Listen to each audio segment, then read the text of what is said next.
Thank you, Corbett and Maggie. I invite your attention in the New Testament to the Gospel of John. We'll be looking at some verses specifically from John 19. The Gospel of John, thought this morning is the heart of power. The heart of power. In these days, we're looking at the roads that many travel. And the roads down which many travel are not those that God would want us to be traveling, not the paths God would want us to take. We're looking at the roads many travel and what our Scripture says about those roads. It was Sunday dinner, Sunday evening, June 20, 1790. Three men gathered around the dinner table at the home of Thomas Jefferson in New York City. Thomas Jefferson was serving President Washington as the Secretary of State. He had just written several years before the Declaration of Independence. Thomas Jefferson on the left from Virginia. James Madison was one of Jefferson's dinner guests that evening, that Sunday evening. James Madison, who was the father of the Constitution, credited with writing much of that document. It had just been ratified 3 years prior to the dinner that these three men shared. He was, at that moment, a member of the House of Representatives of the First Congress. He would subsequently serve as president. The third member at the dinner party was Alexander Hamilton. He was also in President Washington's cabinet. He served as Secretary of the Treasury. He was from New York. Sure enough, he, along with Madison and John Jay, had written the Federalist Papers, their comments, their remarks interpreting the Declaration of Independence and the Constitution. It was a significant dinner meeting. And out of that meeting, a deal was brokered that was a significant decision in American history. The dinner meeting was held on that Sunday evening in 1790, 14 years after the Declaration of Independence, 9 years after the end of the Revolutionary War, 3 years after the writing of the Constitution. And the infant nation was in crisis. In fact, it faced a crisis that Hamilton especially thought if the nation did not resolve it, it would go into default and die as an infant nation. What goes around comes around, I guess. The most critical thing facing that infant nation was a debt crisis. The fledgling nation was in debt over the Revolutionary War. The total debt was $77.1 million. 25 million of it was debts that the individual states had accumulated. The states had debt. The new federal government had debt. Alexander Hamilton had a plan that the new federal government would assume responsibility for all of the individual states' debts in this new constitutional republic system. Virginians didn't like that. Virginia had paid off all of her state debt. She owed nothing. And Virginians like Jefferson and Madison just weren't willing to assume the debts of the other individual states. Madison in Congress was opposing Hamilton's debt plan with great vigor. The second issue that was facing this new country in 1790 was called the residency question. The new nation wanted a new capital, a permanent place, a site that the new nation would be proud of and where the new seat of government in these American colonies, now states, could be centered. Sectional interests made this decision very problematic. New England, Middle Atlantic colony, and the southern states, they all suggested wonderful places.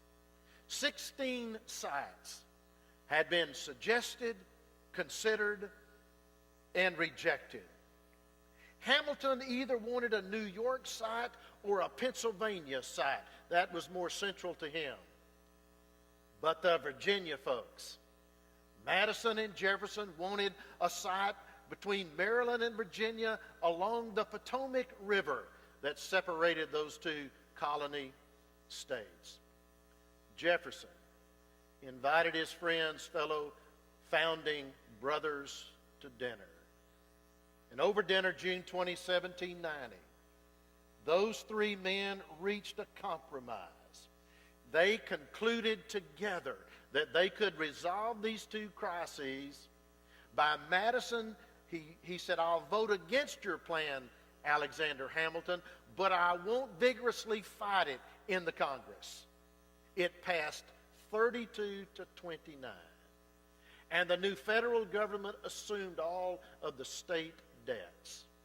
And in return, Hamilton said, "I will throw my weight, my influence, behind the Potomac River site." And that was pleasing to Madison and Jefferson. It was that dinner table meeting conversation that brought about 100 square miles of land bought from Virginia and Maryland and other landowners that became the founding of our nation's capital. They determined that a temporary site for 10 to 20 years until the new site was ready.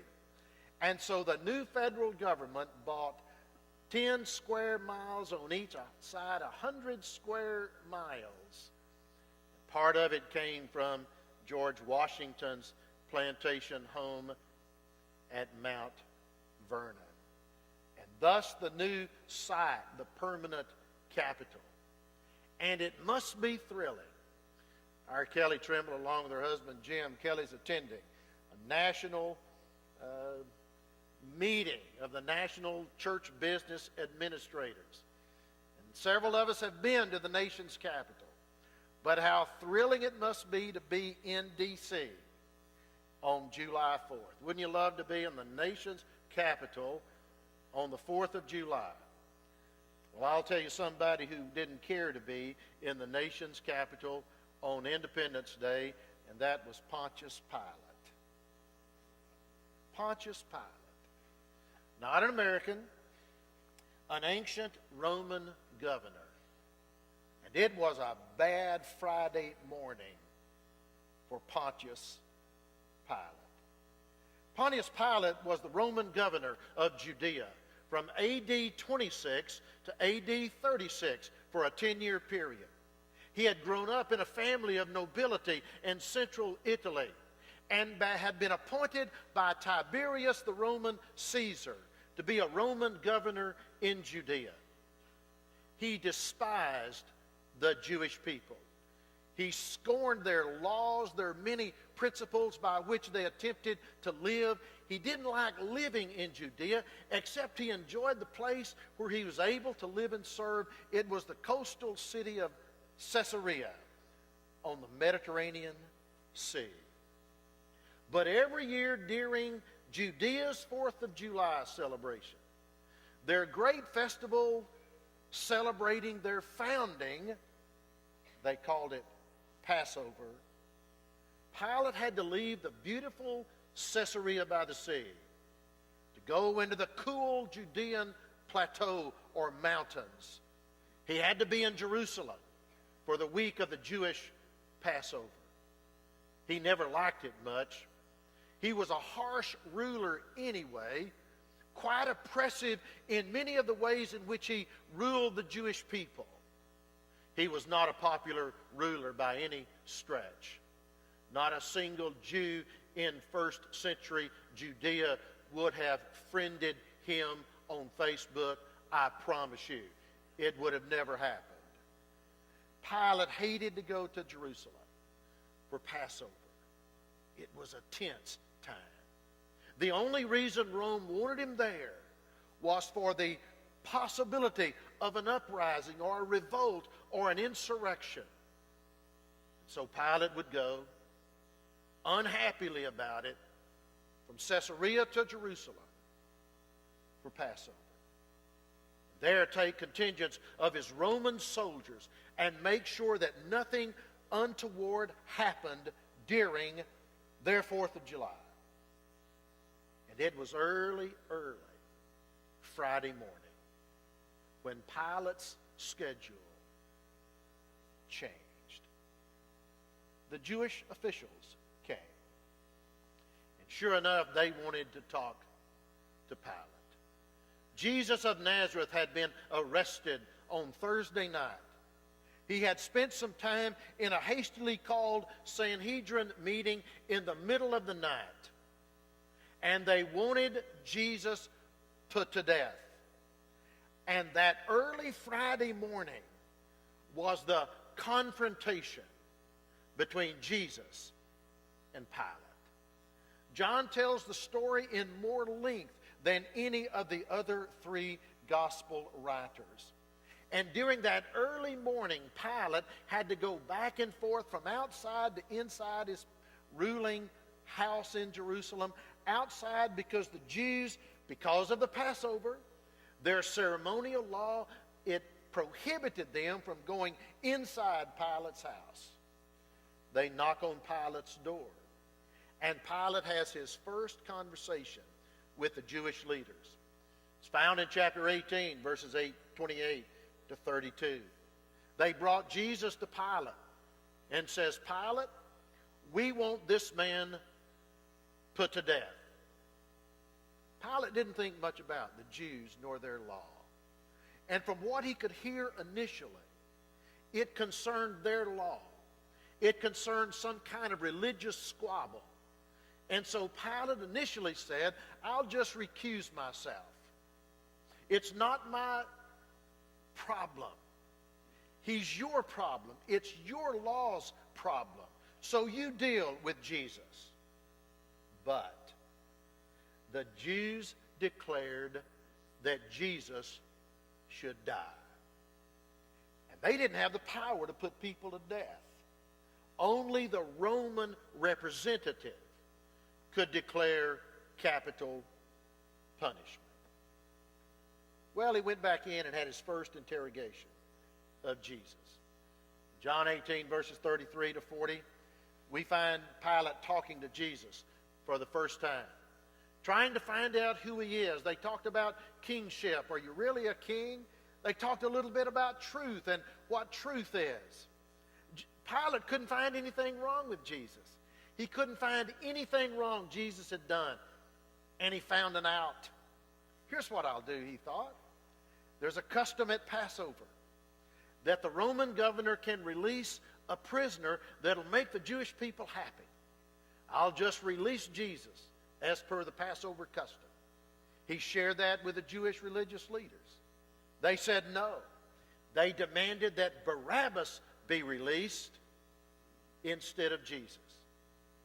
Pilate by this time would have been getting a little bit on edge, a little bit frustrated. He didn't want to deal with this in the first place, but the Jewish religious officials were forcing his hand. Unhappy, he went back in his palace. John 19, 1 to 7, he had Jesus beaten. He had his Roman soldiers beat Jesus and make fun of him in a humiliating kind of way. Okay, Jesus, you want to be a king? We'll put a purple robe on you. That's the color of royalty. Every king needs a crown. They put a crown of thorns on his head. They punched his face. They played games with Jesus. They beat him, and then Pilate brought Jesus out and thought that would satisfy the Jewish officials.